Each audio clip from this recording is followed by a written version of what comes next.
really good. Yeah, and I just saw the original the new Blair Witch movie. Okay. Fuck that movie.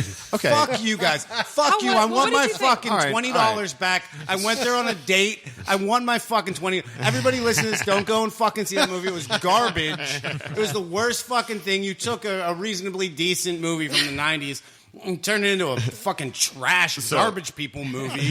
Don't fucking go see that. Grown-up, human, comic, people!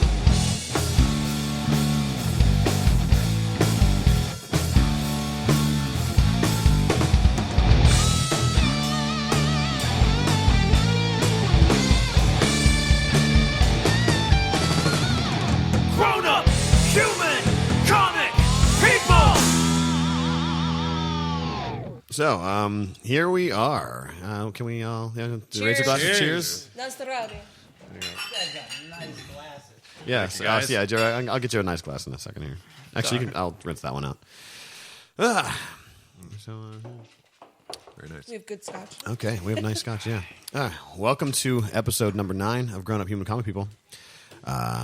We're all here. How's everybody doing? Good? We're all here plus one, plus a really special guest. Special guest. Yeah, we're excited. We get incredible podcast. Yeah, I have a bunch of questions. So yeah, I'm excited. So we'll start off. I'll go around. I'll say people's names. You say your name or say hi to everybody. To my left, we have Becky. Hi. Jer. Hey. Greg. Hello. Dan. Still at your mom's house. And our special guest, Pat Olliffe. Pat. Hello. Yep. Thanks for being here. My pleasure. Yeah, we really appreciate it. Sure. In the background we got our web designer Andy's in the background. Hey Andy, how you doing, buddy? Pretty good. Yeah, he's wearing the shirt too. Awesome. Okay. So we start with where you can find us. You can go to grownuphumans.com to find the podcast. If you're listening to it, you probably have done that. Or you can also go to epicastnetwork.com. We're on the Epicast Network. Yes. Sweet shout out to Buzzy and Nick, everybody over there. They're Drinking good Partners, guys. those guys. You go listen to some of their other podcasts. They got some great stuff over there. Drinking Partners? I listened to that one. I listened to the movie one. What's the movie one? They actually kind of briefly shouted us out. They said like we were a new podcast about comics was gonna be on. Right. They didn't say the name, but what is it called? It's I listen to Professor Buzzkill too. Oh, Professor I'm a Buzzkill. history Okay, nerd. yeah. I know there's like does this hold up? Yo, does this? Yeah, that's what it's called, They yeah. have shouted us a couple times actually. Yeah. Because So I make them. They're adjacent. Yeah. They are MetaMesh office adjacent. yeah, they work in so- the same building. So Yeah. Anyway, so if you want, anyway, you can also find us on iTunes, YouTube, and Facebook at Grown Up Human Comic People, and then Twitter, Tumblr, Instagram at Grown Up Humans. And if you go on iTunes, rate and review, so we can get recognition on there. That's how you say you like stuff on iTunes. So we'd really appreciate it if you go on there and say that you love the show and say some kind words or shitty words. I don't care, whatever. Just go on and say something. Yeah. Yeah. Absolutely. Yeah. Swear at us. And please rate us, no matter what you feel, on iTunes or any of the other listening. Yeah. So let's start off. We don't have Dan. Not other Dan. We don't have Dan. I'm sorry. I called you Dan. You're Daniel. Thank you. That's my fault. Thank you. Yeah, sorry. Fucking enough of this other damn shit. I thought we settled this I always call you like Dan. 10 episodes ago, maybe 20. Is there a good reason there's a seat between? Usually Dan usually sits here, and I usually sit there. You actually have the seat, the controller seat right now. Oh, is that right? Yeah, Oh, okay. yeah. Dan has the king seat because he owns the comic book shop, and then I have the controller seat.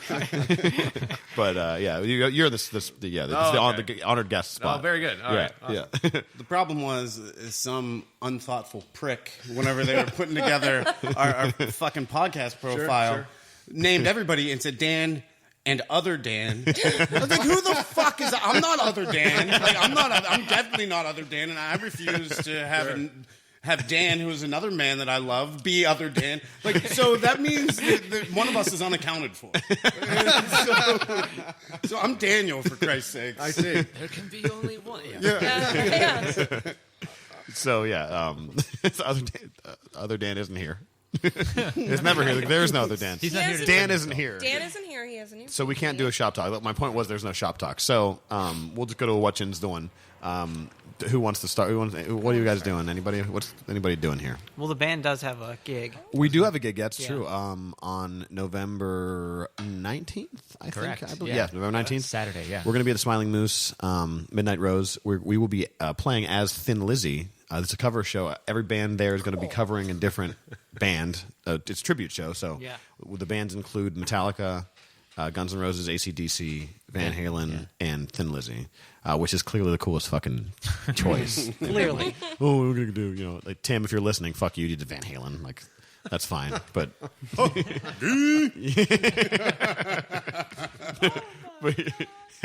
yeah, Thin Lizzy, we're going to be doing that. So if you want to come listen to some sweet Thin Lizzy tunes, come down November 19th to Smiling Moose on the South Side, and We'll dress the check part, it out. too. Smiling Oh, Moose we're is gonna dress the part. Oh amazing. yeah, I'm growing this mustache out. I'm getting the wig. So. Oh, you are getting. Oh, absolutely, yeah. I'm gonna look at Phil. Yeah. Yeah. This is actually an interesting show too because Greg usually plays bass and I sing, but Greg will be playing guitar and I'll be playing bass and singing. Yes. Really? So Yes. just like Thin Lizzy. So we're gonna, Nice. do that. It'll be fun. So that's what we'll be doing on the 19th. Who else is doing? Pat, what have you been up to? Well, I've just been finishing up. Wrapped up issue 7 of Rough Riders a little while ago. Nice. And fortunately, the book has been popular enough that there's going to be an issue 8. So we're gearing up for the next arc for the series. So Okay. we're just kind of in that prep stage at the moment, getting things together. Because that was the original idea, was that a new comic book company putting out a comic book about Teddy Roosevelt. How is that going to work? So, It worked awesome. yeah, right. So It works pretty fucking sweet. Yeah, it's really. awesome. I appreciate that. But so the idea was originally we were told we were going to do 7 issues, the first arc, and then just kind of see how it went. So we were very happy to find out that the book's done well enough for them that we're going to do another arc, and we'll just kind of Nice. keep going as long as people are reading. So, Okay, yeah, I we're was going to ask excited you. I wasn't. I was never sure if it was ongoing or not, but that's about it. that's it good is. to hear. Yeah. Cool, Yeah. cool. Yeah, so look out for So thank you to everybody who has picked up the book. Yeah. And if you haven't picked up the book, do so. It's Exactly. fucking awesome. Exactly. Like the art is awesome, the story's awesome. Yeah. We were just talking about how it's historically accurate in a lot of History nerds aspects. will really like Yes. Yeah, and I like because it's almost like you're writing. You guys are playing in between the lines of history, where all this stuff like this, all of the crazy alien shit, all the kind of stuff right. could maybe have happened, and you don't know. Like it's like a There's no way government- you can prove it didn't happen. Right, That's exactly like, right. Like until we get President Obama on the podcast to confirm or deny. And even he's not going to do that. Right. Well, yeah. And he might be like, well, I can't say either way. but Challenge. I'm not going to say no. Yeah. But I'm just saying lasers aren't new. Wink. Speaking of that, Barack, if you want to come on the show, that's Hey man, lame duck, you want to come on the show? We'd be. We are. You know what? He has nothing to do now. Like, I mean, not He's nothing, been but spitting out like He was just here. small bills. Oh yeah, he was at he was a CMU. CMU. Yeah, He was at CMU. Yeah, I would. Man, it would be great to have the president on here. Yeah. Pat, you'd be welcome to come back if we get the Oh, president. on yeah, here, you get the can talk to president, him. but yeah, I will be back here. Okay, no yeah, doubt. that'd be fun. Yeah, we can talk. We'll tease like maybe like as fictional as this offer may be, like maybe there'll be a comic book featuring you. Barack, I would. just be nice to this guy Pat. Like, maybe it'll work out for you. People will And if you remember get you. if the president would show up here, I would give up the controller seat. Oh, yeah. No problem. Yeah. Please give it up. He could. No, he could. Oh man, you could write his ancestors into Rough Riders. Oh my god. Great. Right. Like There you go. Obama's from he's Hawaii, right? He's from Hawaii. But no, I mean, how are you with drawing like Kenyan dissidents? I can pretty much draw anybody you need. But JKB, man, I got you. I don't need a birth certificate. But he was on Mark Maron's podcast. Mark Maron was, I heard has- it. Yeah, Yeah. it was Yeah, fucking yeah. incredible. Like Yeah. there were points in there where like I was so moved by Yeah. what seemed like a fairly genuine interaction. Very much You know? so. Very much so. And you could hear it as soon as they started. Yeah. I mean, he was relaxed. Marin was a little nervous, but that's understandable. Right. But I mean, the flow of the conversation was so easy and so natural. That was great. I heard that. That was awesome. Yeah, I fucking loved it. Yeah, I did too. I could listen to the president talk all day. I could Yeah. too. Yeah. He was I just could listen to Michelle talk all day. Oh, yeah. She's so smart and so passionate. About things that she's. I just love the family, and I'm going to be really, really sad when they go. Oh yeah. I'm going to be sad, but also I'm looking forward to the things that he does just because he's been the president now, and he's already doing like he does cool shit. Like all those little, his PR people are amazing. Whoever for sure tells him what to do, or maybe he comes up with them himself. I don't know, but he comes off as such like a natural guy, and like he's like, yeah, I'm the president, but I'm also a dude, and he's just like the funny things he does. Like there's one picture of him like putting sunglasses on, and, like pointing in the mirre. So great. Oh, that's a great So meme great. generator. Oh, it's so great. Or But you know what one, I'm looking forward to is Bill Clinton as the first husband, first man, and just him just looking- sitting there, like reading BuzzFeed articles while his wife. All right, honey, you do whatever the hell. No, you he'll be want. stoned as fuck. He'll be stoned as fuck, like my eating big God. bowls of like fruity pebbles Yeah. or something. Like shit running He's down the one his that brought chin. French Toast Crunch back, and you know what? French Toast Crunch is gross, by the way. And you know what? He's on there. He's like BuzzFeed, Pornhub. He's like, all right, I can do whatever the hell I want now. I'd like to see him playing saxophone on the front lawn of the White Yeah, House. in his robe. He just does not give a solitary shit, and I'm Again, looking forward to stoned that. as Oh, fuck. but and Prescott, like, when he has to show to events, him just like being right behind her, just looking stoned as fuck. Yes, and you know what? He can do that. Yeah. Yeah. He already did his job. He starts dressing like the dude, He's just Yeah. like in a fucking robe He's everywhere. like, you know what, Hillary? This rug really ties the room together. I was somebody I read the other day that apparently they changed the rug in the Oval Office every 4 years. Do they? Yeah. To what end? Like every 4 years? As I mean, I'm just saying, like, that's not like you don't do that for no reason. Like. Point taken. Understood. Yeah. it's not because they spilled Hawaiian punch. No. You can fucking steam clean that out, man. Like, come on. This seems kind of... What do they do with that? They eBay that shit afterwards? Like, that rug? Like, there you go. Listen, you got, like... Bill's jizz all over this fucking thing. Like we could DNA test this shit and like verify what his ancestry is. Back. You sell little segments of it on eBay, Like the Berlin Wall. I'd buy a piece. Like, I'm sure like someone would collect pieces from different rugs. Dude, fuck yeah. I remember being a little kid when the goddamn Berlin Wall came down, and you go into fucking Marshalls or TJ Maxx, and there would be pieces of the fucking Berlin Wall for like $5. And I was like this dumb little fucking chubby kid. I was like, oh yeah, I want a piece of the Berlin Wall. My dad would just look at me and be like, I just bought you shoes. Oh my god. Is that a true story? That's a true story, man. You can buy chunks of the Berlin fucking wall. Yeah. That's hilarious. That's kind of cool though. Like, TJ Maxx. That's Did you like TJ how? Maxx. Like, well, let's take this fucking enormous monument to like oppressive communism, chop it up. We're gonna knock it down, and it'll be brought to you at discount retailers across the United States. And that's how you beat terrorism. That is. That's how you win. That is. You fucking sell it at Walmart. You goddamn sell ISIS at Walmart. Done. They fucking undermines them. That's it. They're like, guys, seriously, like these fucking beheading videos, they're not getting us anywhere anymore. What do we have to do? Like, I mean, I don't know, man. Like, you're in Walmart. You're in aisle 13. Yeah. Well, every once in a while at trivia, I'll play.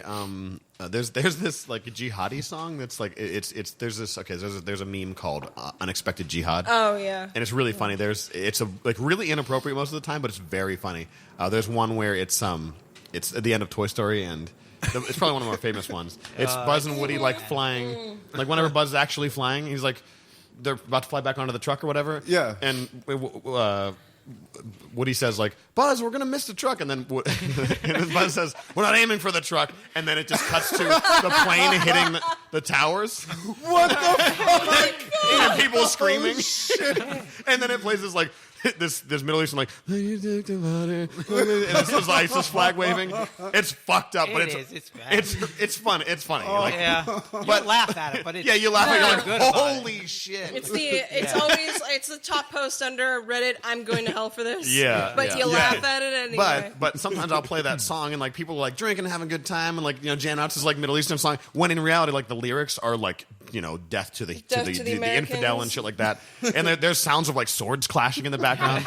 But the way that you beat the terrorists is I'm playing that at a bar where a bunch of Americans are like drinking and having a nice time. And they would be so upset if we knew that we were just like rocking out to their music that says that they hate us. Oh my god! Oh wait, on a related note, and this isn't part of my secret clearance. This is really funny. You'll Should love you this. be saying this? Yeah, no. This is not one of they market. So I work for the Department of Defense, and I'm allowed, if it's not marked secret, I can talk about it. Okay. So it's public record. And so the Nuclear Regulatory Commission does interviews of people who work in nuclear facilities. And there's this guy, this Russian guy, and out of the blue, he must have been drunk, because out of the blue, he's just like, they're like, we just wanted to figure out, so your father was a top party official next to Khrushchev. And he goes, yes, my father, he pointed rockets at your Americans. And now I run ship.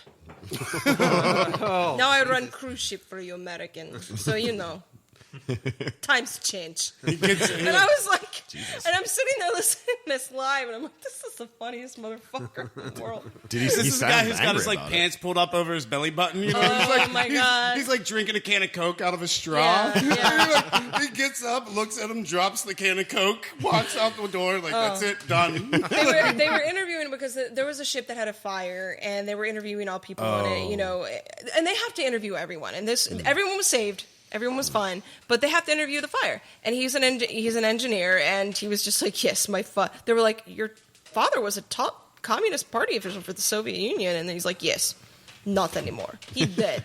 He didn't point the rocket that we pointed to you Americans, but now I'd run cruise ship. And I was just like, I had to stop it and play. I had to put my on mute, like you put Skype on mute. I was just laughing. I'm not sure if he's angry with his father or angry at us. Who knows? Either way, it was funny. He's angry. Yeah. By the way, this scotch is wonderful. I just had my first sip. I'm glad you liked it. Yeah, Becky got me some scotch Fuck, for man, birthday it's 3 snack. o'clock on Saturday, and I'm already half tuned up. I got a little. Yeah, well, I'll make some. I got some burgers. I'll make them whenever we take a break. Nice. Don't worry. It'll be too late at that point, bud. Well, I'm gonna be 3 sheets to the wind by the time we finish this shit. Sorry, sometimes we get a little Pittsburghy in here. And also we just went entirely off track, but that was good. Yeah. We've got Pat here. Let's. Yeah. I know I personally have a bunch of questions for you. All right. Let's give him a proper introduction. Yeah, proper Yes, introduction. please. Yeah. We have Patrick Olliffe here. He currently writes the book Rough Riders for Aftershock Comics. And, shout out also to Aftershock. They're really great about retweeting and social media stuff. Yeah, they've been really good at that. Lisa Wu is they have their social media coordinator, and they have been really aware of that part of the business. I mean, they're a new company. Yeah. And so they've got to find some way to break through, get themselves out there. And part of the way they've been able to do that is, with who they've been able to hire. Right. Warren Ellis, Phil Hester.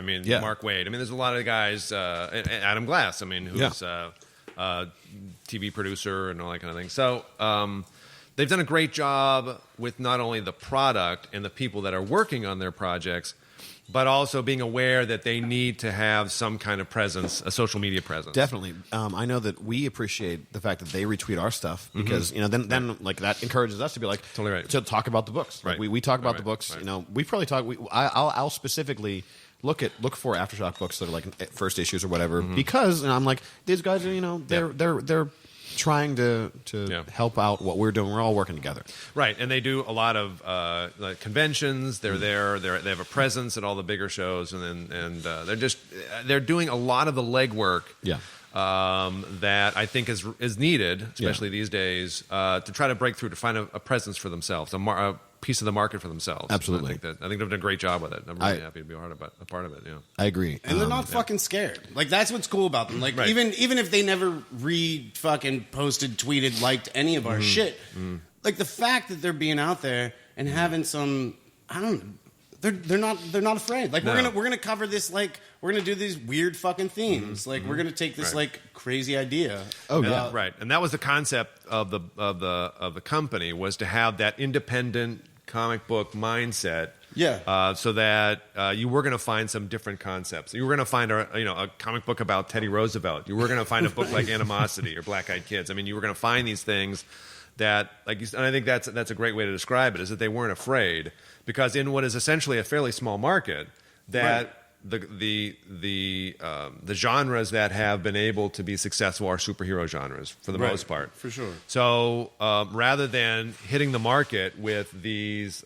straightforward superhero concepts, they've decided to enter the market with projects like this, and that And that certainly shows a certain amount of bravery, to be honest, in terms of publishing and trying to break into this industry. No, and for readers like me, this is exactly what I'm looking for. Because as a kid, like I was the superhero guy, you know. I was into that, Yeah, and then too. I had a substantial period where, like, I didn't fucking read that shit anymore because I was becoming an adult and realizing that, like, it wasn't this binary fucking good and bad, and this motherfucker's good all the time, and he's fighting these dudes who are bad all the time. Right. And when you're bringing and introducing characters and storylines where it is more nuanced and realistic and like like you can be like a predominantly good dude who's like doing, you know, who has fucked up like compulsions or you know, like has these things about you, you know, like we were talking about earlier with Annie Oakley, alcoholism, Right. like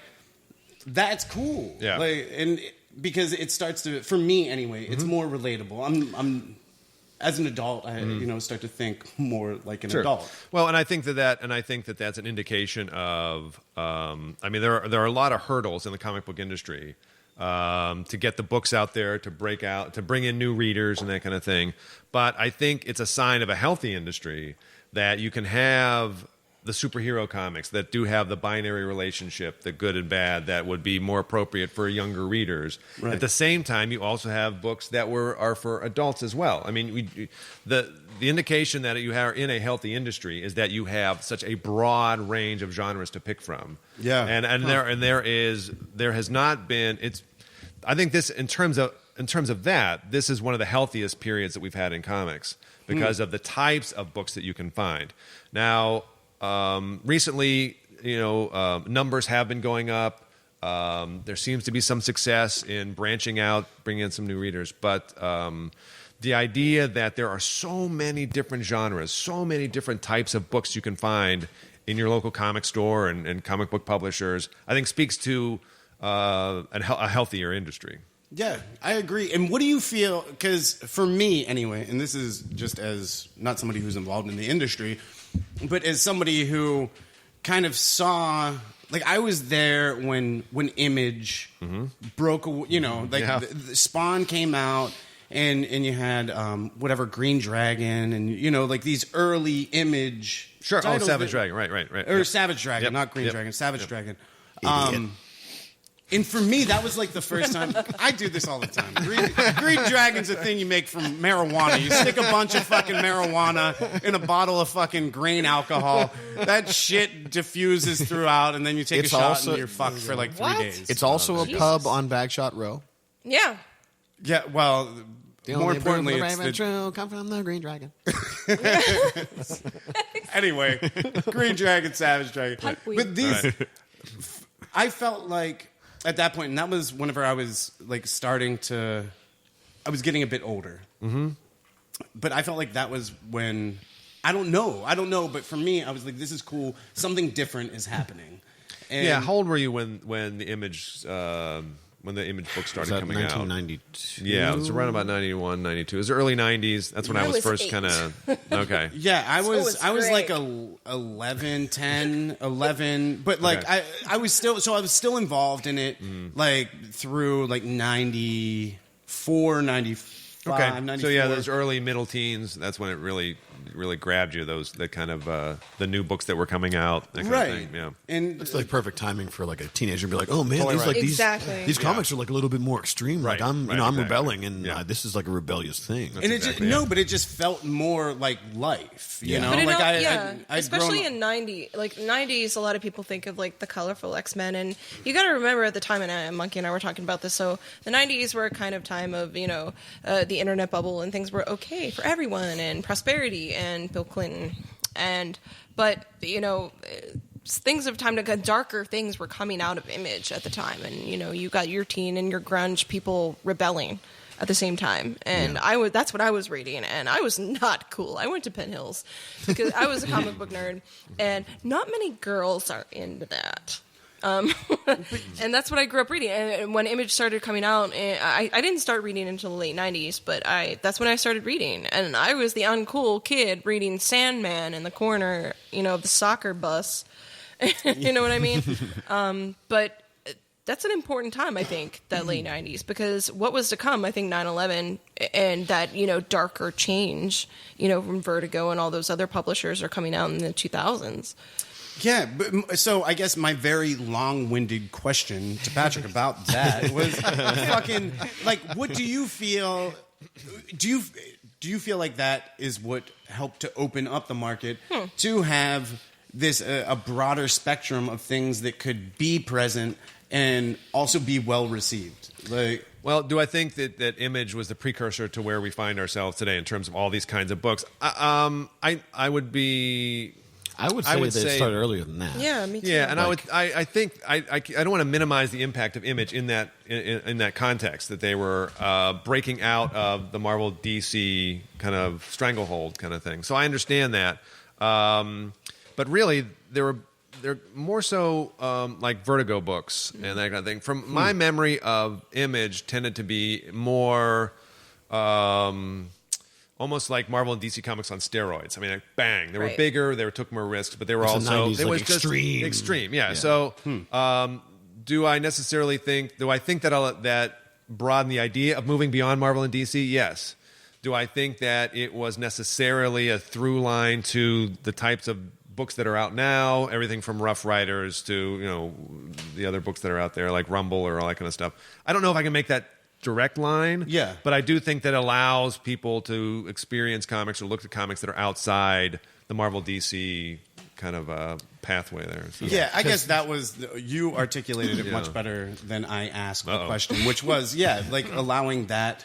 Allowing whatever people to see, like, okay, maybe we can accept a storyline. Right, it's not as traditional. And the timing was good too, because it wasn't just the books they were putting out. Their timing was really good.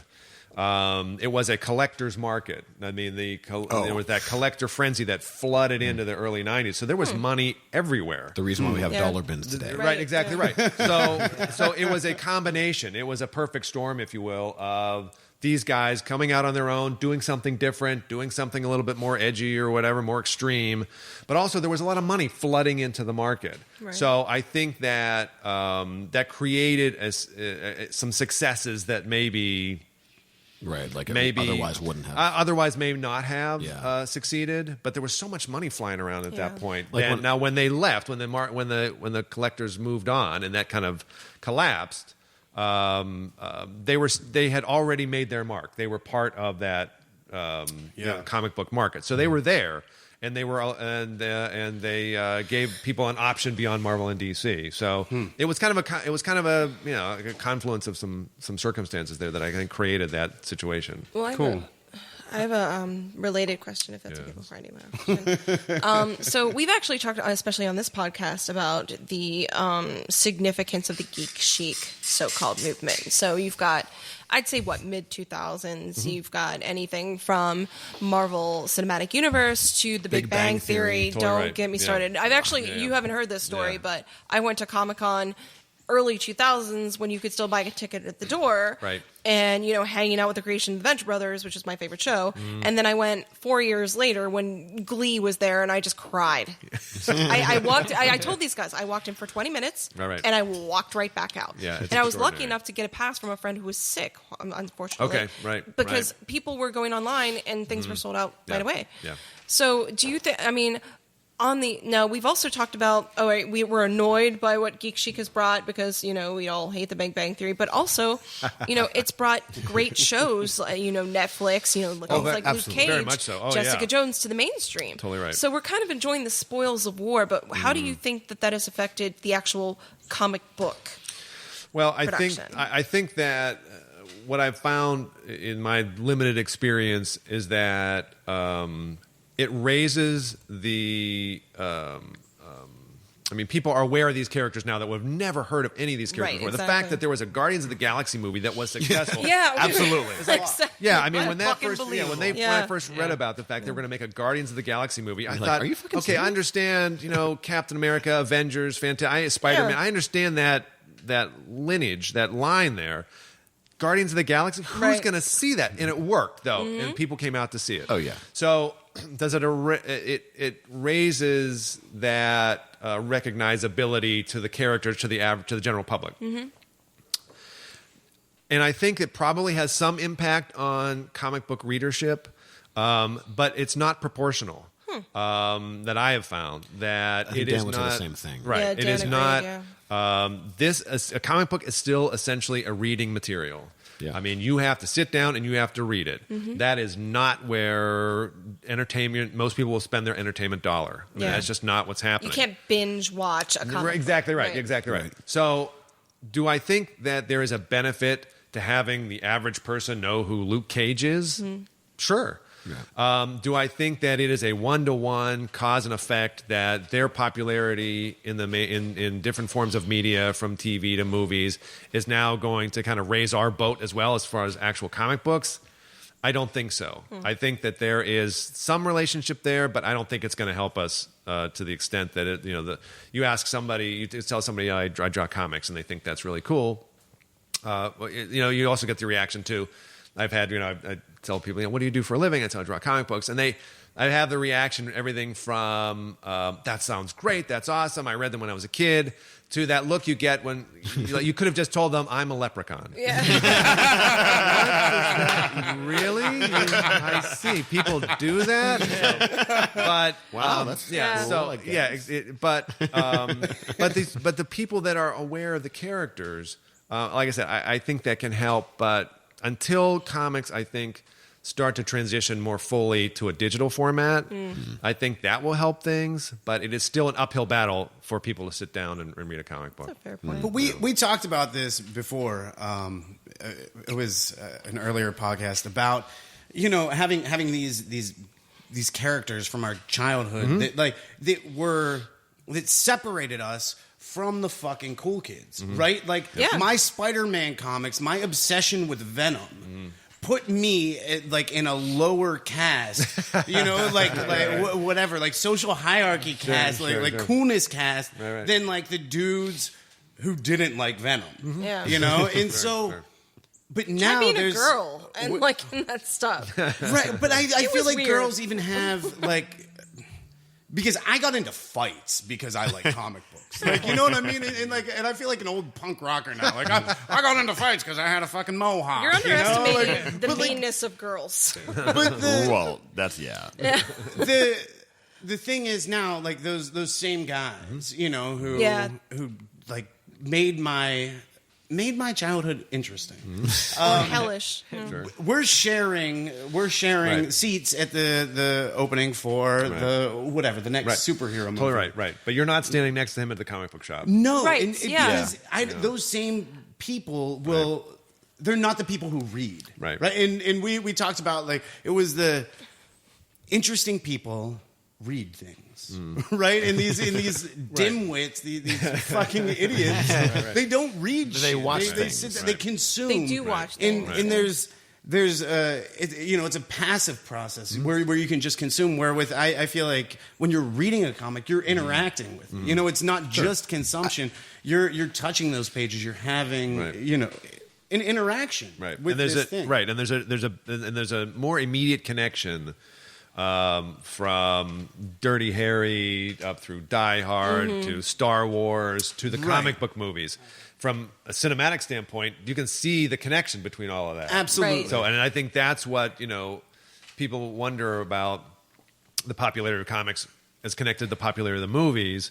Well, the people that are plunking down their money to go see a superhero movie love the trailer, love the action in the trailer, and those are the same people that were going to go watch a Star Wars movie or a Terminator movie and that Right. kind of thing. Yeah. So it's not like you're pulling from the comic book shop.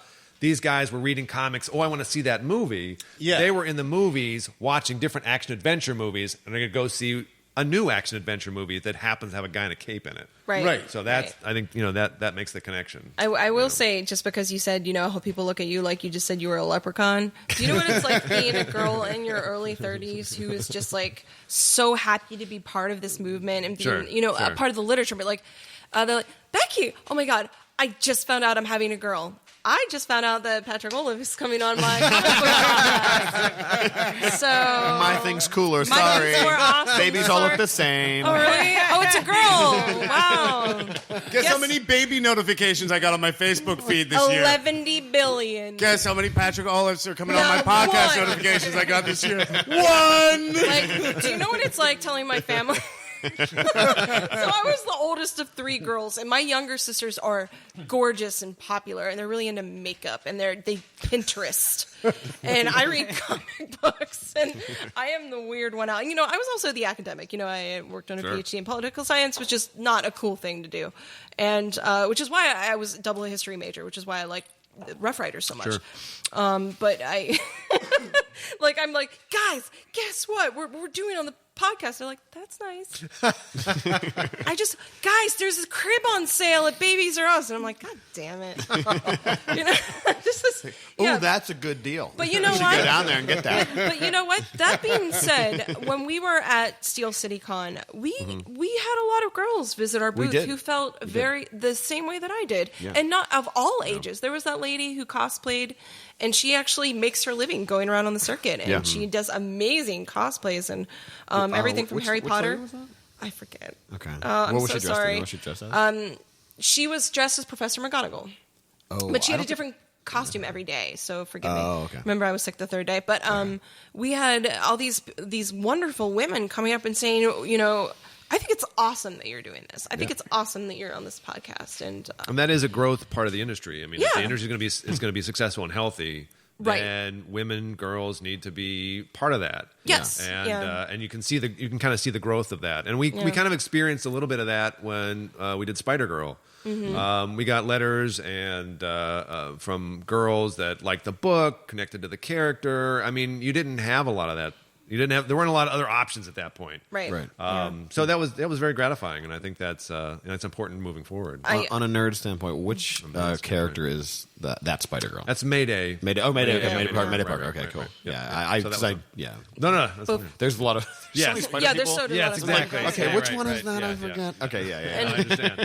I will say really quick, whenever I did the research, we talked to Patrick before we went on air about the toy research I did for feminine representation. And when I was doing the research, you didn't hear this part, when I was at Toys R Us, there was a young girl. She was 6 with her mother who loved Star Wars. And she was looking, they had life-size, not life-size, but life-size for an 8-year-old, you know. And sorry, she was 6.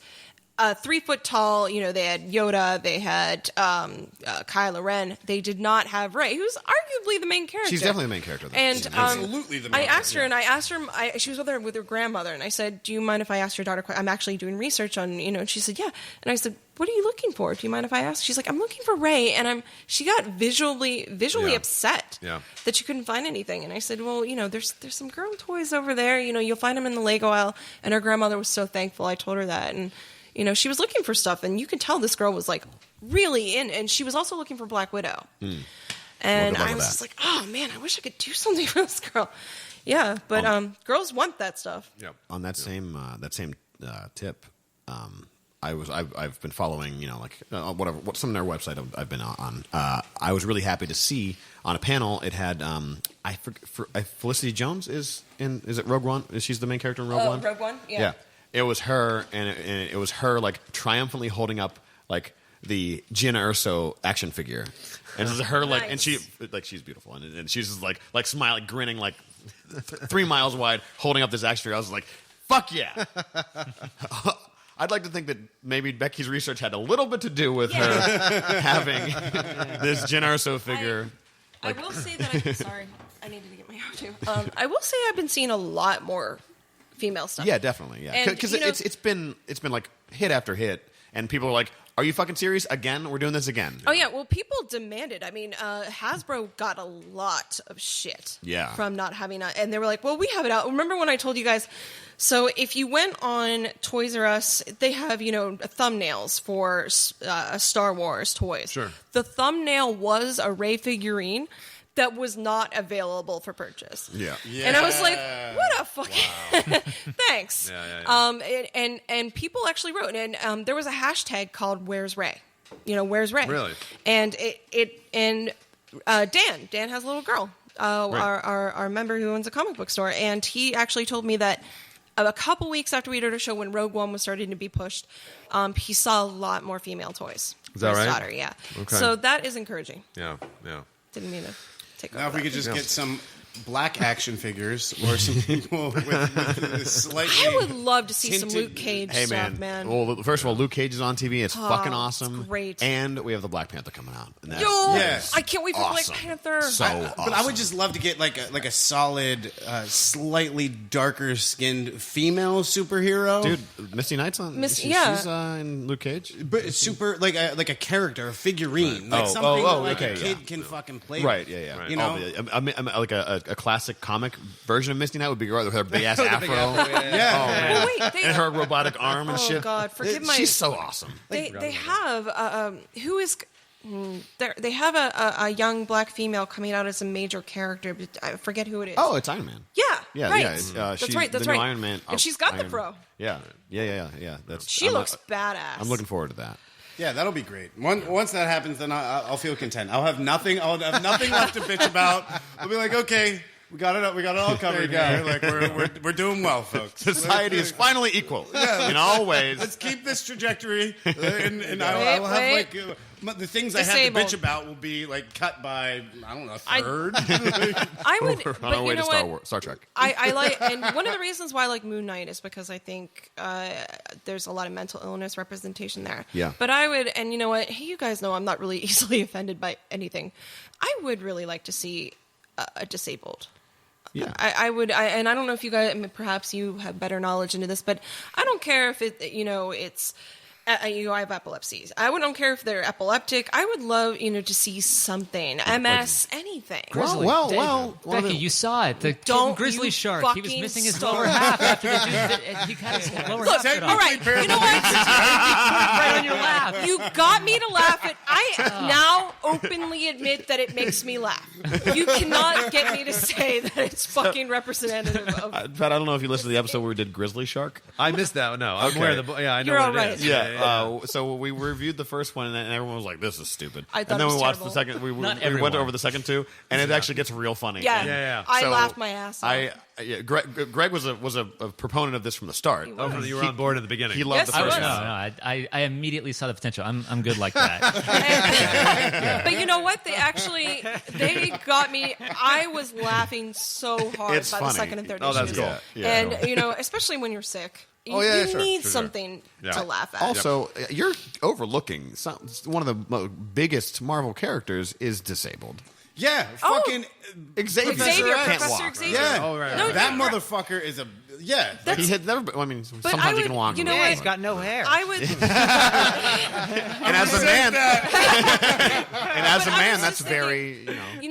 As I told you guys before, Adam and I jokingly, drunkenly toss around the idea for the Benefriends, but I would like to see like a superhero that like, oh my god, I feel a seizure coming. How am I going to solve this problem? Oh, Like, yeah. Or I have I don't know, and I'm not begging for it. I'm not asking for it, but I'd like to see that. Right. I I think that's probably coming. I mean, I think It probably. We've got because- Faith. Faith Right. is out there who's an Right. obese character. And I think writers and creators are always trying to not only create a product, create a project that will sell, and so Yeah. they can keep doing what they're doing, but they're also trying to, in a way, be aware of the world around them, be reflective of society, be reflective of what's going on around them. So I think that will probably happen. It is art after all. Yeah. Like art, Totally right. No, you're absolutely right. And also, we've talked about this before. Have you read Alters yet? I flipped to the yeah. first issue. I haven't Yeah. read it. I'm thinking And I like we were Alters. thinking maybe the brother that might have. Oh also yeah, he have, has MS, right? Oh, right. Yeah, He has might have MS. like About a power or something. Yeah. That would be really cool to see him. Oh, I would person. love for him to. Have I'm that. wondering. I mean, there's nothing other than the presence of the brother being there. I'm thinking either it's part of that backdrop or maybe, but there's nothing. There's not enough clues to show that it's going to happen. Right. But that would be cool. Like that would be Yeah, it a would step in the right direction. I think. Yeah. Yeah. I think that's yeah. Oh, Just a thought. so. I didn't mean to get you guys off track. Oh no, we're not. There's no track. So like, this is think I literally. learned that by now. This is the segment on my paper that says Pat. So it doesn't matter. So it's good timing. Yeah. I had a question. Okay, so there is a. Have you read Pencilhead? No, I do not know what this I know You what might you're really about. enjoy it because it's Okay. I forget who writes it. I forget who writes it. It's over there somewhere. So it's someone. It's an insider. Somebody who obviously writes comic books, but it's his like kind of expose on on the industry. Sure, And sure. and he's worked like he's a writer from like way back in the day. You remember the name?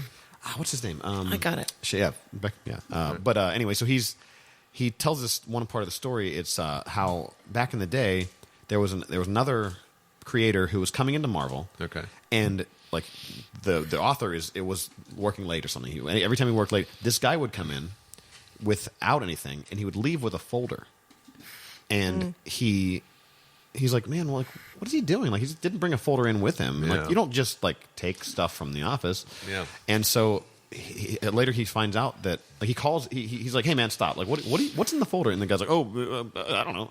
And then he's been taking the original art and stealing it. Oh wow. And What? Yeah. Yeah. And this was like a big time person. Like all the like original Captain America's like really important pieces. Yeah. And just like taking them home and just keeping them. I don't know. Yeah. And but for every person, he gives them like a really really transparent pseudonym. I didn't know who this person was. I should have brought the book So it's out an Image before. comic, and it's both written and drawn by Ted McKeever. Ted McKeever. Okay. And it's semi-autobiographical. Exactly. because Oh, you know, he it's like talks almost about all all of the. it. And I remember the final issue was his like goodbye, Yeah. and if I remember correctly, he left the industry because of his frustration with it. Is that true? I'm not sure about that, but I maybe. Yeah. But I forget the name he gives this person. I don't know. I was thinking if maybe you know who it is. The protagonist's name is Poodwaddle. Poodwaddle. Yeah. Poodwaddle. I mean, That was Ted That's McKeever's. yeah. But there's a part where like for example one of the other names was I think like Tank Diller or something. Okay. There's clearly definitely Frank Miller. I don't. It's like he meets up with Frank Miller and like some other people, and like Frank Miller's just like walking across the street and like gets hit by a car and just like gets up and like walks the rest of the way across the street. He's like, "Oh, this guy's fucking crazy." It's just him like hanging out. One part of it's him hanging out with Frank Miller and Frank being a like insane person. Well, he is insane. Yeah, but I was really curious. I've heard stories about people walking out with artwork and that Right. kind of thing. That story doesn't ring a bell specifically, so Okay. that I can come up with a name. Okay. But I have heard that kind of stuff before. Now I don't remember when that would have happened. Is that earlier or later? I mean, there's decades ago when these guys would produce their work. Yeah. There was no original art market. Right. I mean, so that there was. You have to be careful of looking back at that through the lens of today, Right, Where right. you see all this money, like Right. these things would be worth huge dollars now. Yeah. Well, at the time, these guys were just making a living as comic book artists, and there was no value to it as they Like, saw it at the it'd be time. like going to the trash. That's- Or something. yeah, exactly right. Because there was no market. Well, now there is a market, so it has value. Right. So So fair. I didn't think about that. Yeah. One. yeah. So depending on when that happened, now it sounds to me though, if he was doing it on the sly, he knew that it had value, and Yeah. that was Right. kind of more of Yeah. a theft thing as opposed to I need to Yeah. wallpaper my house or something like that. Yeah. But there is. So I don't know that story specifically, but there is that dynamic Yeah. in terms of original artwork. I know it was like because at the end of that story is like him like McKeever didn't say anything about it, but he did say something to that person. He was like, "Dude, Yeah. bring that shit back because that's not yours, Yeah. and like this is important work." Yeah. Yeah. At being somebody who's in the industry, it's like Yeah. like I don't care if it's worth it or not. Like you and that person I guess got caught and was Okay. banned forever Yeah, from Marvel. sure. Oh, sure. Did they get Yeah. all the artwork back? I don't know if I think he wasn't sure. Like Of how I know a much lot of it was came missing. back, but I don't know if all of it came back. I feel like if you had original, like if you're in the 80s and the 90s, and you're taking like original Captain This America is like Jack artwork. Kirby work, Like, like this is- That's the original thing. shit. Right. Yeah. That's Like, late there- enough where it's that's so fucking hard to fathom. Even like when the market is, if there is no market, to be like that, it'd be like working for Ford, Right, and like right. them having like a goddamn like Model T section, and it's like nobody fucking wants to buy these Model Ts, but like. Listen, man, I'm just gonna like skate a couple back to my garage. No, that's and, exactly right. That's exactly right. like nobody, Yeah, it's yeah. fucking worth the metal that you could scrap it for, but right. it's significant. Oh, totally Yeah. right. Yeah, totally right. Yeah. Because the people who who work there care about it. Like Very much so. you know, Yeah. Very much so. you're working there because you love it. And you're an Yep. artist, and like Yep. you'd love to be able to like go and like hold it in your hand. Like, man, this is like an Yeah. original. Oh yeah, it's the coolest thing. Whether it's Yeah. worth money or not. Yeah. Yeah. So I was Which is the as comic book production starts to move more toward the digital side of things. Yeah. Eventually, there will be fewer and fewer original art pages around. A lot of Yeah. guys are doing their work completely digital now. Yeah. So I understand it, and I experiment with it myself. But there is a loss to that too. There is something Absolutely. to be said for holding it this like thing in your hand. like Stanley So, right. says, comic Right. books are like boobs. Yeah. I missed that one. You never heard that one? No, That's I like a did not. classic Stan Oh, quote. okay. Yeah. He's like, I rather. I like to look at them, but I'd rather hold them in my hand. Yeah. I like that. I have a. Damn. Can I ask like a kind of I never a heard that. stereotypical question? Yeah. Do you have like a Sure. favorite book or project you've ever worked on? I do. Now, when I first started in comics, a long time ago, I worked for an independent company, Malibu Comics, which became Eternity Comics and that kind of thing. So one of the books that I did just a year or two out of art school was an adaptation of Frankenstein that a writer named Martin Powell wrote. He adapted it. We worked on it together, and it's still, I look back on it now, and I can see all the mistakes and all the things that I still need to learn. And it is kind of cringeworthy in a lot of ways. But at the same time, it is one of the purest examples of what I could do at that time of my expression. So I love the story, and they didn't tell me to do. They didn't say anything. They just like draw this. Yeah. And Martin and I worked out the rest of it, and we created this adaptation of Frankenstein. So that remains to me, maybe not from a technical standpoint, but from a connection standpoint, from an artistic standpoint, one of the high watermarks of my career. What was the book called? It's just Frankenstein. Just Frankenstein? That's it's an adaptation. So Malibu. On Malibu. Malibu put it out. It has had several. Moonstone put out a What year was compilation of that. The original was 19. I want to say 89 or 90. Okay, When you were 8? Yeah, well, thank you, but no. I loved Untold Tales of Spider-Man because it was a great project to be a part of. It was a time when a lot of people were upset with what was going on in the Spider-Man books at the time. They were looking for something like that. Kurt did an awesome job, and it was a lot of fun to work on. I was sorry that it only lasted a couple of years, but it was a fun project to do. And now fast forward today, and I have to admit, and I'm not just saying this because that's the book that's currently paying my mortgage, but Rough Riders ranks up there now too. That has been, no doubt, this has been one of the best projects I've ever worked on. We love Rough Riders. I mean, I'm sure you know. we love it. Well, that's good. We I appreciate talked that. about this a lot Yeah. before we started recording. Yeah. But we should probably come back because we all really like it. Yeah. And you were saying how like Adam Glass has injected a lot of actual history into this. He has, and I mean, he's such a history buff, and he tells such a great story because it has complexity to it. But he's able to inject these kind of real historical events into the interactions of the characters. So it's not just the idea of, let's see, I want to take Teddy Roosevelt, Annie Oakley, Jack Johnson, Harry Houdini, and I want to and Thomas Edison, and just those are the characters I like to play around with, and they'll just go fight aliens or something. Right. But he creates a realistic world for them to operate in. And one of the examples was when, in the book, when Teddy Roosevelt goes to Annie Oakley to recruit her as part of this group, letter. he slides in front of her a letter that she had written to President McKinley at the time, offering her services to the country and that kind of thing. We didn't make that up. Adam didn't make that up. Annie Oakley actually wrote a letter to President McKinley offering her services to the country. Yeah. So, I Googled the visual. I tried to approximate the letter as closely as I could for the book. So it's those kinds of things that, you just slide in. If you know the history, it's a benefit. If you don't, you can still get this larger feel of the world that they're working in and they're living in. It's like I draw a parallel in our band. If we do a cover song, usually we do like a really deep cut. Right. Because, but also like of a cool song. So if you don't know the song, you're like, oh, that song's cool. But if someone who does know the song is in the back of the room, they're like, holy shit! Yeah. Their head's going to explode. And that's how I was exactly because right. oh god, Yeah. before you even said that, I knew the letter to McKinley. So Yeah. I was a double history major, which is a really uncool major to have.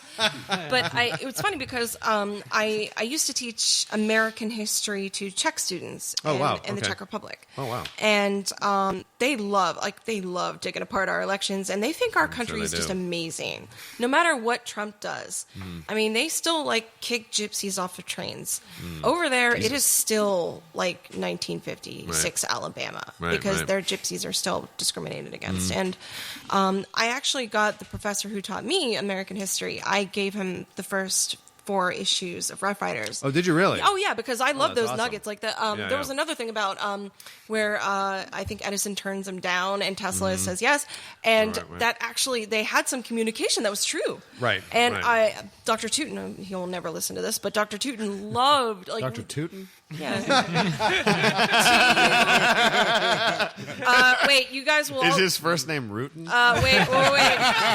You guys will do you know who my actual advisor was in history? Was Dr. Stifler. So, yeah, I've got a lot of, but no, he actually loved the book. That's awesome. He loved It'd it. be great if they were like attorneys, like rootin' tootin' and Stifler. They only do like tort law and All right, DUIs. you know what? Because his wife's also history professor, I really need to get them to listen to this episode. Yeah. And they're the kind that would appreciate it. But His nickname's now Rootin. yeah, no, they love the book because they love those little nuggets of Right. I got that reference. Right. You know, it's the, Right, exactly, Yeah. and I think, and that's what makes it fun for me to work on too, because I'm a history buff. I like history, and that was one of the things when I first got the job. I was interacting with Mike Martz, the editor. I'd worked for Mike. He was my editor at Marvel years ago. I'd finished up the Barbed Wire project and was looking for other projects, and I knew Mike was involved in this new company. So I reached out to him and said, hey, I'm looking for some projects. If you got anything, keep me in mind. He said, sounds great. He said, we don't have anything at the moment, but that could change. So, and very shortly after that, he emailed me and said, can you draw Teddy Roosevelt? And I thought, what the heck? So I said, sure, I guess. So I drew Teddy Roosevelt. He showed it to Adam. Everyone seemed to like it. And he said, do you mind? Do you like? It's going to be are you willing to work on a period piece? It's a historical piece, and that's right up my alley. I said that is perfect. So I think that the marriage of both Adam's interest in history, my interest in history, and really stylistically for me, because I can kind of approximate likenesses and do some kind of realistic kind of depictions of the characters, that works for the book. So I was going to say in that regard, like some of the frames look like the way that their expressions are. It looks like I'm looking at an old photo of those people. Yeah, I've seen pictures of Teddy Roosevelt, and he always has that same look on his face. Where he's kind of very stern. Well, and that's right, and that was one of the things that in doing research for it and referencing it, you look at all these pictures, and there's a shot of Teddy Roosevelt when you first kind of see him after he rescues the people off the roof and that kind of stuff. You see a lot of Teddy Roosevelt pictures. I was struggling with how to actually have him standing or whatever, but the thing that you see in a lot of Teddy Roosevelt shots is he's got the one hand up, the one hand down kind of thing, and that he did that over and over again. I said, okay, that he has to stand that way. Right. Yeah. So I mean, it's and that's kind of fun. I have all these stacks of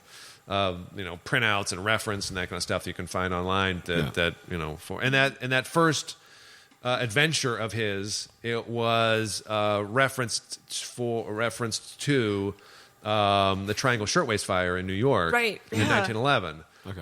So and we're not saying that's Horsemen's exactly reaction to that is totally so right. Yeah, right. accurate. Yeah, Right. I mean they're all assholes. Yeah, exactly. And so that's the kind of pieces of the book that I think make it successful. That Adam's be able to weave all the kind of the real history pieces in there that will benefit people that know it, but will not deter from the story from people that. Or maybe Adam knows something we all don't know, and this is all true. That is exactly true. That may be the case. Yeah. Exactly. And he has not told me. Of course, I couldn't admit it even if he did. Of course, yeah. This image right here, this is what I would like to think we would look like as a podcast if we were in the battle. Guys, That's like almost the right amount of people too. Like, Yeah. it's like one more person. It's guys, like one don't you black guy. remember- There's a girl, and there's like 3 white guys. Don't you guys remember when we first met Patrick at the Comic-Con? We all actually did this pose. Yeah, of course. We did the pose. I have Right, this that's right. because, Oh, that and was it worked fun. out perfectly That was because right. not only do we have the same number, but I'm the only girl and I was Annie, and Right. oh man, That was fun. I still have that photo. I gotta send that to you. It looks great because I made it in the what is it called, sepia? The same. Yeah, It was posted. So I remember seeing it. It was a lot of fun. Yeah. It was great. Yeah. That was going to be one of my questions to you, was like how you came together on this project with Adam Glass. But I think you partially covered that. Yeah, I was. I'd worked on Barbed Wire for a while. When that series ended, I started asking around, just checking on people that I've worked with in the past, people I like working with. I've always enjoyed working with Mike, and so I just contacted him through. I just sent him an email, just kind of checking in, and I had not talked to him or had any contact with him since Aftershock started. So he was the one. At DC, he was the one that got me. I did a Batwoman fill-in, which led to a run I did on Catwoman, and then he left DC and became part of Aftershock. And like I said, I really didn't have much contact with him, so I sent him an email just checking in, and he said, "Yeah, I'd keep you in mind." And then I guess there was another artist attached to the Rough Rider project that wasn't pulling off the visuals in the way they wanted. So he asked, "Are you interested in doing a period piece? And can you draw Teddy Roosevelt?" And he gave me the backstory, a little bit of the backstory of how they wanted to approach Teddy Roosevelt. So I drew it up. Adam liked it. Mike liked it. And he said, "Okay, here's the deal. It's not your standard superhero comic. This is what the concept is." They sent me the little story overall description, and I loved it. And I said, "Okay, I'm on board." So off we went. That's cool. Yeah, it was fun. So how much room do you have, or how much freedom do you have when you're creating these panels? Do you get the storyline and they're like, here, this is a panel, this is a panel, this is a panel, and then you start creating them, or do you get the whole storyline and then you start creating the panels? Well, for Rough Riders, I get what's called a full script. So each panel is broken out and the dialogue is included. Okay. So that can be kind of restrictive in terms of, now how the page lays out is up to me. How the panels work together. So if you look at a page as an overall design, then it's up to me to lead the eye through the page and to pick the angle. I've always wondered about that. Yeah, so it's kind of up to me to kind of find a focal point on the page, try to lead the eye through the page, pick the most dramatic points and that kind of thing. And when I first started, I worked with Tom DeFalco, like on Spider-Girl. And those, when I first started, they were all plot first, and that was just a general description. Page 1, these things happen, you go draw it. And so it was up to me to do all the rest of it. That has now changed. 99.9% of the comic book scripts now are full script, which they have everything kind of broken out. And like I said, that can be restrictive in terms of a storytelling, in a storytelling sense. So it works well when you, as an artist, have a similar storytelling style to the writer. There are times when you get a full script and you can feel this is not how you would have approached it, and there's a little push and pull there. I don't have that with Adam. Adam is very open to changes, and he's very open to a back and forth dialogue about that kind of stuff. So he's been great to work with. Some guys don't change a thing. It's got to be this way. Right. So it can be restrictive, but it depends on the writer you're working with, the company you're working with. I've worked with Mike before, so he's confident that that I will be able to tell a story.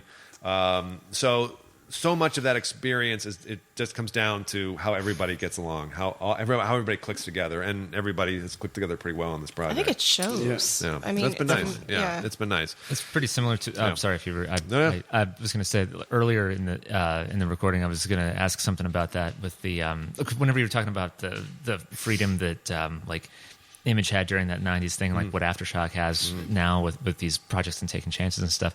I wonder if there's somebody working at Marvel or working at DC who wishes that they had that kind of freedom and or are they like, because those are so well established, they have their borders, their boundaries are so much firmer and more firm, I guess, and they can't like they have to live up to that instead of not as much as you would think. Really? I mean, there is a freedom there. Back in the 60s, there was a stronger editorial control, like at DC and that kind of thing. You had to, as time has gone by, and it's probably an after effect of the Image experience, is that they do allow creative teams. Now they have an overall idea of what they want to do, and you can't just do anything, but they do allow you some freedom, and that primarily starts with the writers. how they envision the character, what direction they want to go in. And again, it's a combination of personalities. If you have an editor that is open to that kind of stuff, then you have some freedom. If you have an editor that may not be on board as much, well, you probably don't get the project to begin with. But the dialogue, I think, can kind of contribute to that. But these days, there is less of a cookie cutter, you have to do it this way kind of approach. They do seem to be more open to people doing different things. Oh, that's good to hear. Yeah. Yeah, I was always curious about how because the page layout it's not something you don't always think about, and especially when it's done really well, it's almost like if you're playing bass in a band, you don't think about it at all, Right. but it really makes a humongous difference. It does. It can like we've done. Have you read 4 Kids Walk Into a Bank? No, I have not. 4 Kids walking to the bank. That's a great. man. That's a great It's title. great. Fantastic. I have it. Yeah. You can take a look at it. Yeah. But they have a couple. There's a couple pages where it's a conversation between 2 characters, and it's literally like 24 small frames, just the characters talking to each other, like straight on their faces. Yeah. And the way that your eye leads through it's almost like the comic timing is amazing. There's like 3 or 4 frames in a row where one character's just staring. Yeah. So you get the idea of timing. And you can play with Comedic that, timing, right? yeah. And you can play with that over the course of a page. Yeah. Where depending on how you lay out the panels, if there's a silent panel, if Right. there is and I tried to do that a little bit with in the latest issue of Rough Riders, that we did the flashback scene where Teddy Roosevelt, both his mother and his Right. wife died at the same time. Right, yeah. And then he leaves his daughter. Yeah. So he walks into the baby's room. Yeah. He puts his hand on her chest as she's crying, and then he makes the decision to leave. Right. Well, but if you look at that page, I could have just drawn a regular panel. Yeah. But I made the choice to pull it in, so it's just a smaller panel surrounded by all the black. Right. To try to get a certain point across. Yeah. In that, and that's what you can kind of play with in terms of the storytelling part of a page layout. Yeah, on that part with the black around Yeah, it, like I get the idea of like him remembering this, and it almost being one of those moments like everyone's had this. I think everyone's had this moment where like you do something and like it's almost like your ears are ringing, and like you can like it's almost like you're not even there. Like you're seeing it from someone else, like an outsider perspective. You see yourself like doing something like that, Sure, and or like say you like break up with a partner or something, Right. where where you're just like this is this weird Right. Yeah, experience. and it had to get the point across that this is different. This is not a normal moment for all the things that had just happened previously. This is a decision moment in his Right. life, and I wanted to try to get the page layout and the panel layout to reflect that. Cool. Yeah. Really cool. Yeah. Like where your entire world Right. is just this narrowed one- just down. this thing it's that's happening focused right now. down into Right. this one very this one acute Right. just situation, this point, Right. and everything Right. else is just Yeah. It Right. It doesn't fucking matter. It doesn't matter Right. if there's Right. like the genocide or nuclear war or whatever. What matters is In your that moment, interaction right. Yeah. with this individual, Right. or That's exactly with right. whatever Right. it Right. is that you're. And that's the great thing about working in comics. It's a great thing about, I'm sure everybody here experience in terms of reading comics. It is an involving experience. I Yeah. mean, if the creators have done their job right, you will fall into that world and experience those things along with that character. And that's kind of our job. So Yeah, And and it's- I think it's overlooked or not overlooked, but maybe it's not appreciated. Well, by people who don't read comics, but I think like you're when we right. were looking at we did Airboy, Yeah. not too terribly long ago, Mm-hmm. and there were a couple pages where it was just 2 pages, and you're following them through the fucking Mm-hmm. house and it was brilliant, and in the moment, like I didn't appreciate how brilliant it was because I was so fucking involved in Right. what was happening. Right. And I was like, I just went through this entire house Right. with Yeah. these characters. Right. It's like, as Exactly. bombs are going off and, Exactly. and there's airstrikes. This is fucking brilliant. Like somebody's Right. vision to see Right. this and then to create it Right. and then to effectively convey that. Right. And to have That- you experience that. Right. Yeah. Right. Right. Right. Like that's Right. That's like goddamn brilliant. Like an understanding of But- psychology of how someone's eyes are going to wander through the page. Exactly. Right. And I think Yeah. that's a huge difference between, say, visual media and films, and why we kind of act like elitists when we, no, I'm not saying that of us, but it's a different experience when you're reading something, and even something different when you're flipping a page as opposed to reading it on, this is why I'm like you. I don't like reading it on a tablet or on a screen. I need to flip the page. Like, just today, I was reading Reborn, and there's that one moment when you're like, holy shit. Yeah. I mean, and there are so many comics or graphic novels like Sandman, East of West, that have just, I've sat there and gone, wow. Yeah. Oh my God, that happened. And I don't think, and that's something that I don't think that, people who are watching that, even in a Netflix series, are not getting that experience. Yeah. Fuck no. In mentioning films and stuff, though, Absolutely there's not. There's some. Oh, there's moments. Yeah, well, I'm just saying that there are some things that are analogous. Like if you're talking about the panel, like going through the house and like not even realizing it at the time that like your eye is being led toward, because you're on that train that the creators You're in are that intending. goddamn house. Yeah. Right. Well, I'm thinking about like for all the bits and pieces of filmmaking, like editing. You're not like good editing in film or movies or TV show, whatever. You're not supposed to. I feel that you're not supposed to notice good editing if Absolutely. it's Right. pieced together well. You just like it. You notice it when it's bad. Oh, yeah. So, but otherwise, and I'm not by good editing. I don't mean like the Guy Ritchie kind of like flash in your face kind of thing. It's smooth. Just, yes, classic Right, editing. and yeah. So that's how I would equate that. I think it's I think that's accurate. Yeah.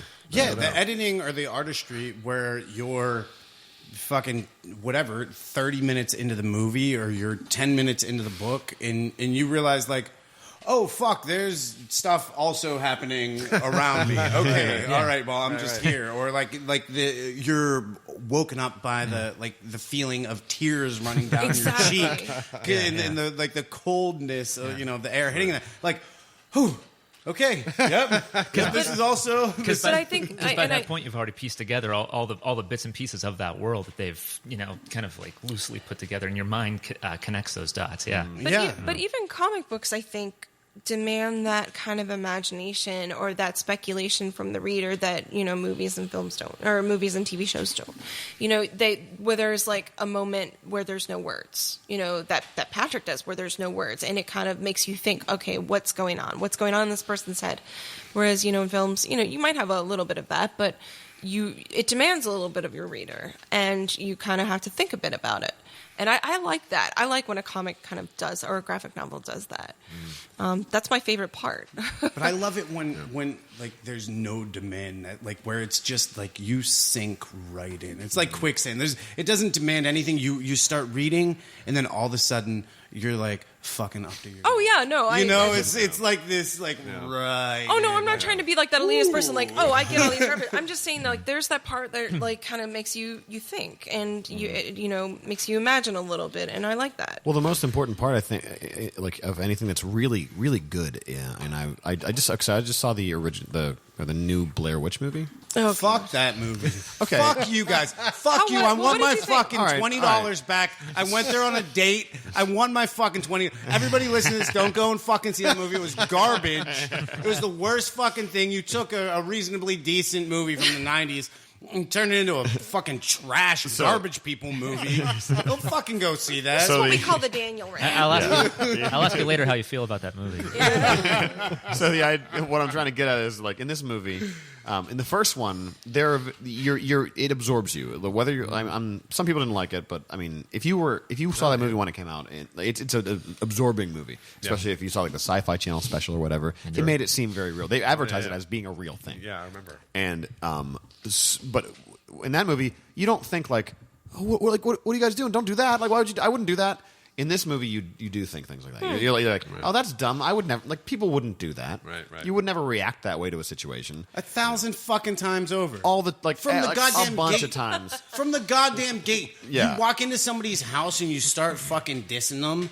Like, you immediately start Right. dissing somebody in there. Like, you're supposed to be the expert in this fucking thing you're Not trying only to go that, find but out. they're in Idiot. They're in fucking. Jerk. They're in New Jersey in a house that has a fucking Confederate flag on the wall, and the Wow. black dude starts talking like fucking with the dude who lives there. Like, are you Yeah. Hey, This buddy, would never- when you see fucking busted down kitty toys in the fucking yard of somebody's house, you don't say anything off. No. You don't say shit. You say thank you, You a spoke lot once, spoken and two. sorry often, and you get the fuck out of there as soon as possible. You're not sitting there like, oh, you're a hick. Yeah. Like, yeah, I'm a hick. Guess Yeah, what? Also, I have nothing better to do than hate minorities, and now I'm going to burn you. Yeah, Like, as a person of somewhat color, like I would never go to West Virginia and be like, oh, so I see a Confederate flag there. It really brings the color out in the rest of the room. I'd like you to know that like that that. reflects your lack of intelligence and your IQ score. Yeah, it's like, I see you're a proud rebel son. That's good for you. Good, that's very good. I wouldn't say anything at all. Nope, you don't say shit and you leave. That sort of thing brings you out of the story as somebody who's watching or reading or whatever. Right. Good editing, good whatever, good art, good writing keeps you in the story and you don't think about it. Right. You're just in there, and then when you're done with it, you're like, oh, that was sweet. Right. Yeah. There have been many comics where I'm reading, I'm like, this is dumb. Like, if even one time I say to myself, like a first issue, this is kind of dumb. Yeah. I'm probably not going to read the next one. Right. Like, and that's not. You have to be engaged from the start. Absolutely. And held through that 22 pages. Yeah. Exactly. Or it's not going to work for you. Right. Yeah. Right. No, I agree. And there's this whatever synergy this between the writing and the art, because you could have great writing and shit art and it can pull you out, or you can have great art and shit writing and that pulls you out. It's when those things come together and you really do. Like when I read Rough Riders, like I'm imagining that like Teddy Roosevelt might come and ask me to. Like, he's pulling this like maybe League I of need to go to Extraordinary Cuba Talent. too. Maybe I'll get this letter. Like, Eddie Oakley's cool. So maybe she'd be like into me or something. Yeah, I mean, like I shot guns before. That's what we want. That's right. That's what we Maybe want. she could teach me how to shoot guns and I could buy her a drink. Like And that. who knows what happened? I could carry her bags. I did get a question sent to me by my a Czech friend of mine. It was in Czech, and I'm not going to be a douchebag and like say it in Czech. He's a fan of your Barbed Wire series. Oh, and his question was, given he's asking things about like, do you have, with. I'd like to say that it kind of expands to the Geek Chic movement just because of exposure. Okay. Did you have any, I'd say, change in international demand?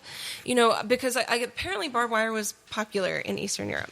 Okay. I did not know this. I did not know that either. Whenever I mention, so I used to teach in the Czech Republic. I lived there for a few years. Okay. And when I mention your name and I mention author of such titles as, he's like, oh my God, please ask him this. Oh, wow. So he wrote me this question that basically said he wanted to know that if, with the internet and everything, did you get, more exposure to international audiences? I didn't specifically to myself. Now, did the company? I don't know. I mean, most of the responses that would come as a result of Barbed Wire would come to Dark Horse, would come to the editors, that kind of thing. We did have a lot of good response. Did I necessarily notice an uptick in Eastern European response? Right, yeah. I didn't really notice that. I'm not saying that didn't happen because I wouldn't be privy to that information necessarily, unless they shared it with me. In my mind, it also seems like that wouldn't, like, no one would know that here. Yeah. Like, you could go over there and be like, "Oh my God, this is Patrick Olliffe! I can't believe you're here. Please come in." Like, you're like a national hero over there. We would never. You know. have a going fan to- named Jiří Lok in all of Okay. this Czech Republic. I'll be planning a They trip to really Czech Republic like. soon. I mean, they really like. They like Barbed Wire, and I know that they were really big fans of. That's awesome. A lot of. I mean, and for obvious reasons, they like some of the darker post-apocalyptic stuff. Because that's where they live. Czech Republic is actually an amazing, gorgeous place that's surprisingly untouched by Really? war. Yeah, Oh, wow. I mean, like unlike Poland, they didn't get their national monuments destroyed. But you know what? They really they love Barbed Wire, and they still listen to Michael Jackson.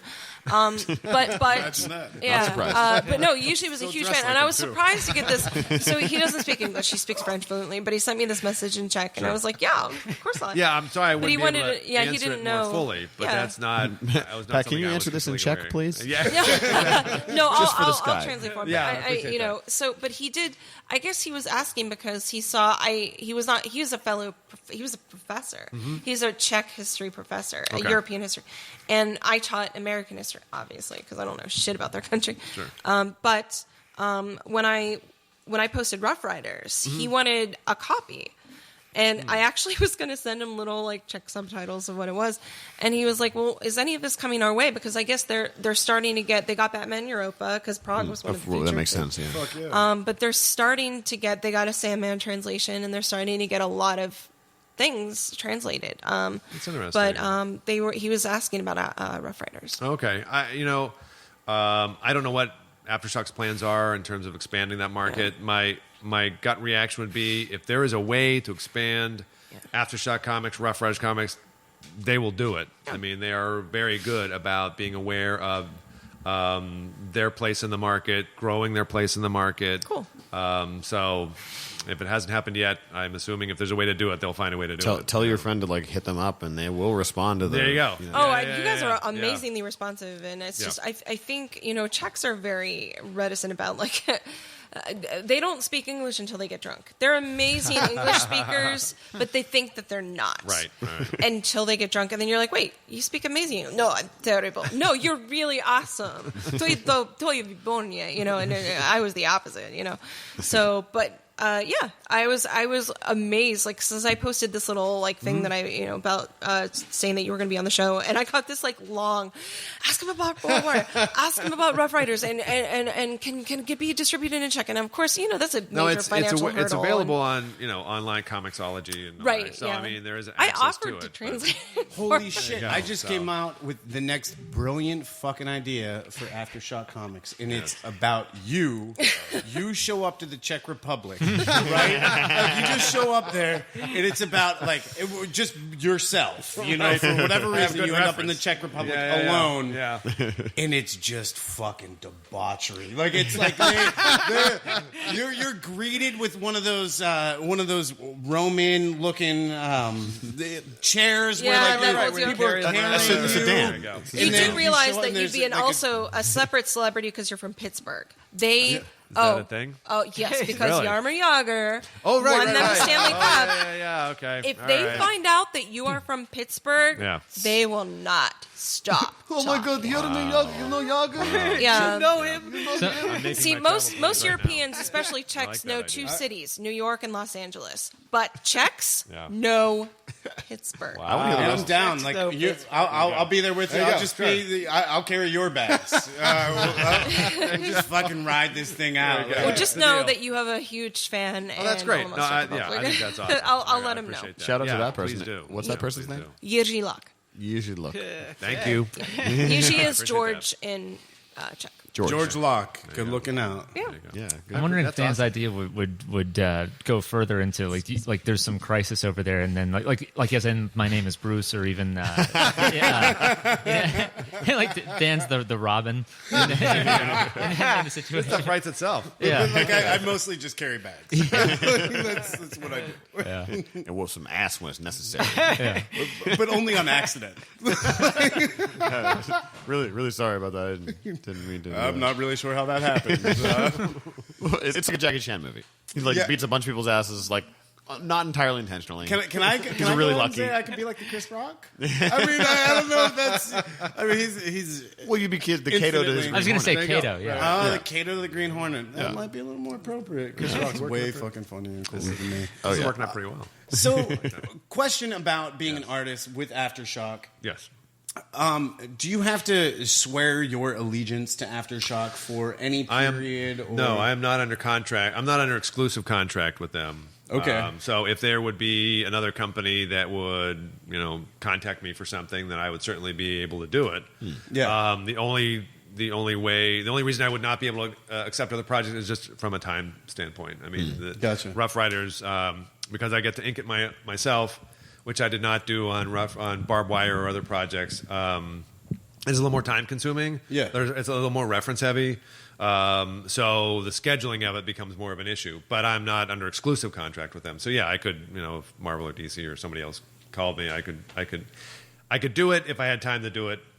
So Yeah. I mean, I'm not under contract. I was going to ask you about inking like stuff and all that kind of stuff, like how that works. Like if you do it, or depending on if the project depends on whatever. It's changed over the years because I think because of the development of things like Photoshop and Manga Studio, these kinds of programs that allow you to ink your own work more quickly. Right.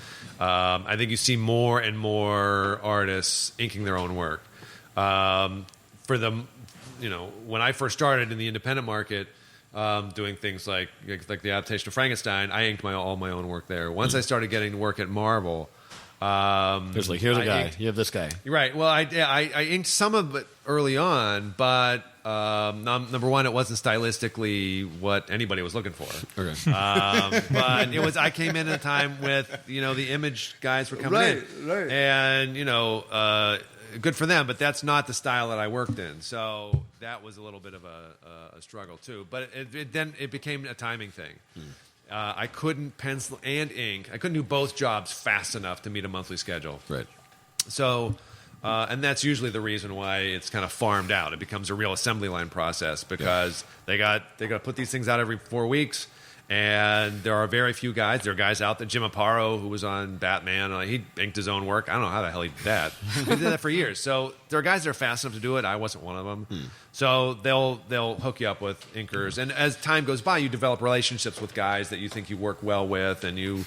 So if you get a chance, you can request an inker. Sometimes they'll agree with it, and sometimes they won't. So, does that ever happen where every once in a while you're like, dude, that's not a shadow. What the fuck are you doing?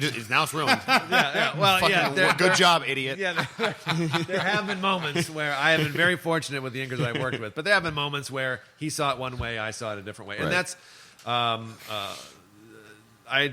inker had talked to me at one point about we were going to work on a project together, and I told him, look, this is how I look at it. Now, initially when I first started, I was pretty proprietary on the work that I put in. I penciled it, and if it didn't look that way, like, what the hell? Right. But I realized very quickly that you are basically what shows up here is a combination of several artists. Right. And that the black and white work that shows up here is a combination of myself, and I had the great fortune of working with Al Williamson as my inker for several years, for a long time. So I viewed that work as the work of a guy named Patrick Williamson. I mean, I worked with Tom Nguyen on Barbed Wire. So the work that is in there is a product of a guy named Patrick Nguyen. These are what it shows up there is a combination of all of us. It's like being in a band. So right. Yeah. Exactly. You play one instrument. That's exactly right. That's exactly right. And then because of the development of technology in terms of Photoshop, comic book coloring, the colorists then have a huge impact on the final result. And we have, Gabe Eltiab colors our book, and this book would look totally different if a different colorist were working on it. And I mean, he's just done such an awesome job. He's as much an integral part of how this book looks as I am. Right. So that final product. So yeah, can there be a push and pull? And again, it's the same thing I talked about in terms of writers. If you click or you don't click. If you're working with an inker that kind of has the same viewpoint as you, or is open to a dialogue, you can it takes a few issues to kind of like marry your styles up, and then you're kind of off to the races. So I'm sure it depends. Like a personality thing too. Like, Yeah, if very much so. someone's like a dick, you're like, man, like this guy does good work, but I fucking hate him Right. so much. Right, So unfortunately, we don't live in the same cities. We don't really. So there are times where I've never spoken to half the guys I work with. So, Right, yeah. right. So Where's Adam from? he's in California. He's originally from New York, but he lives in California. Okay. No. And so, what would be a context in which they would say, "Listen, Pat, can't fucking draw for anybody else. we got you." Right. Well, right. There are exclusive contracts that are offered to certain artists and writers. Marvel has them. DC has them. I don't think Aftershock's in a position. They're just kind of starting out. Now, I've never been under specific, even though I've worked for Marvel and DC for most of my career, I've never been under contract with either company specifically. The closest I had was when I worked on 52 for DC. That was such a quick turnaround assembly line. We were putting out so much material that I was put under contract for that book. So that it's like, look, we are churning around so much work, and there were like 4 or 5 artists, Eddie Barrows, myself, and I'm blanking on the rest of the names, but there were several artists who were kind of like the core guys that they knew you would be doing these number of books, and then people would kind of fill in around the edges. So these kind of core guys, we can't have you going somewhere while this book is being produced. So they, you know, Because so they they need to be put me able on a to count on contract. Yeah, so they put me on a contract for that period. But so yeah, some are offered exclusive contracts to different companies. If Aftershock would be willing to do that, that'll be fine with me. Yeah, that's cool. You hear what he said, man? You heard that. You heard what it sounded like Aftershock. 52 was another one that you usually really liked. Lisa, will great. you listen? Yeah. That was a lot of fun. It was insane. Yeah. And we all owe Keith Giffen a debt of thanks to keeping that train rolling because he kept everything going and worked off of. He was providing layouts for everybody, and that was just massive amounts of work. But it was fun. It was a fun project. Yeah. Speaking of Aftershock, I mean, we probably talk about the books now. Yeah. Is there anything? Okay. Grown-up, human, comic, people!